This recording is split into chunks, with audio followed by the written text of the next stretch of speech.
nation's response to Syria. We have two congressmen joining us now who have very different opinions on the right course of action. Joining us is Democratic Congressman Brad Sherman of California, a member of the Foreign Affairs Committee and supports military action in Syria. Also Republican Congressman Scott DesJarlais of Tennessee, who is strongly opposed to it. Gentlemen, good morning to you both. Congressman Sherman, you are going to be in this hearing in a few moments. You'll hear from Secretary Kerry. It sounds like you support some action, but it's going to come down to the wording of these resolutions, isn't it? Oh, absolutely. The resolution the president sent us on the 31st of August was dead when read.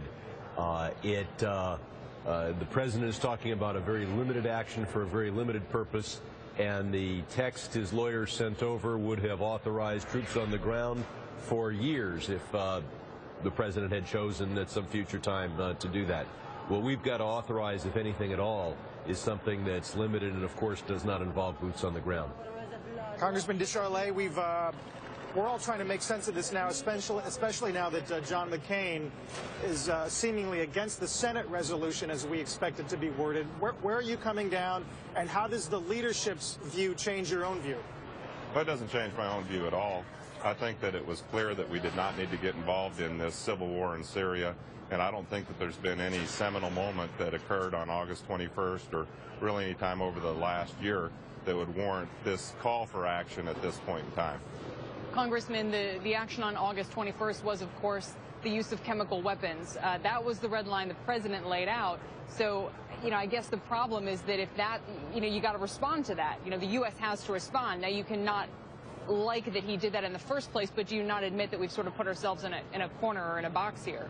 Well, that brings up an interesting point, because this is not the first time chemical weapons have been used. In fact, they've been used multiple times over the past year, and they've been used in the past by Saddam Hussein. So at one point we had a coalition behind a strike if this occurred, and now that coalition is dissolved, specifically France and Britain. And so if this was such a clear-cut decision and it's something that we needed to do, why are we having to build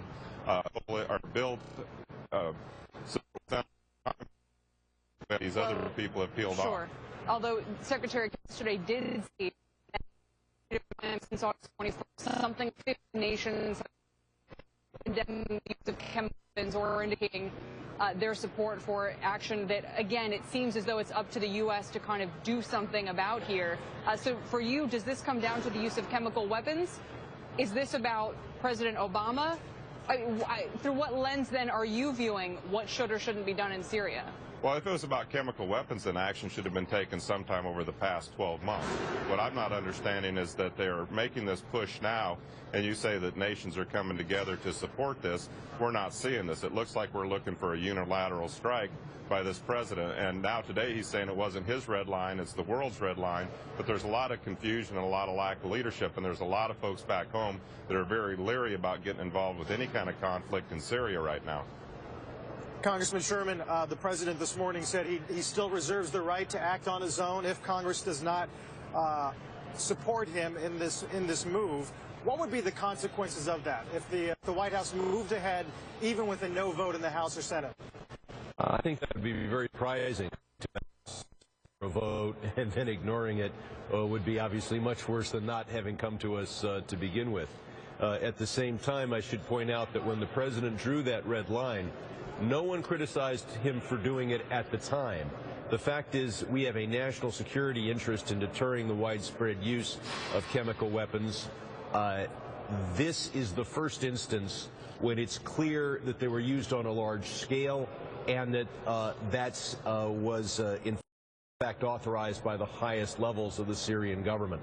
There were a few other instances where you could have said, well, maybe it was a rogue colonel, maybe it was the opposition, maybe it was so small we don't know exactly the source. This, and I invite Scott to be here to come to the classified briefings, it's very clear. This is the top levels of the Syrian government, not only using poison gas this time, but if they get away with it, they'll be doing it again and again and again, and dictators for decades to come will do the same thing. Well, that certainly is the concern, Congressman DesJarlais. I'm sure you've given some thought to what the Iranian response will be if, in fact, the U.S. and the rest of the international community do nothing. What do you think happens to their nuclear development from here on out if that happens? Yeah, well, Brad, first of all, I appreciate the invite, and of course I was in Washington on Sunday and did peruse the classified documents and attended the classified briefings, and that's what I base a lot of my opinions on, was that you say that this is the first wide-scale use of chemical weapons, and we know that it was the Assad regime that was responsible. I'm sure you looked at the same information I did, and I don't think the details that came out in the briefing necessarily match clearly with the classified briefings that I read.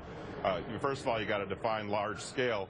Is one death from a chemical weapon enough to act, or is it 1,400? And how much was conventional weapons death? How much was gas? I don't think there's any question that gas was used. But the thing is, we're talking about a limited response or a limited military action, but you can't get the other side to necessarily agree with that. We know that Russia is opposed to this and has been supporting Assad. We know that the likelihood that this is going to escalate is very high.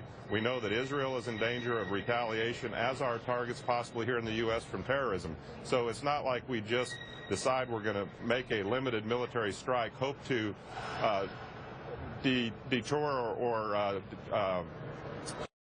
reduce his ability to make these type of attacks in the future, and then just wash our hands of it and this is over. It's very unlikely that's going to happen. But I will say that the big threat that we have to look for is the Iranian nuclear threat, and maybe that's the end game of all this.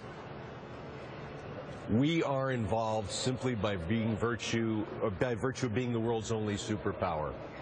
Yes, there's peril if we act, but there's greater peril if we don't. Those earlier instances were very small scale, and there was considerable conjecture as to whether they were authorized at the top level. Now there's no limit.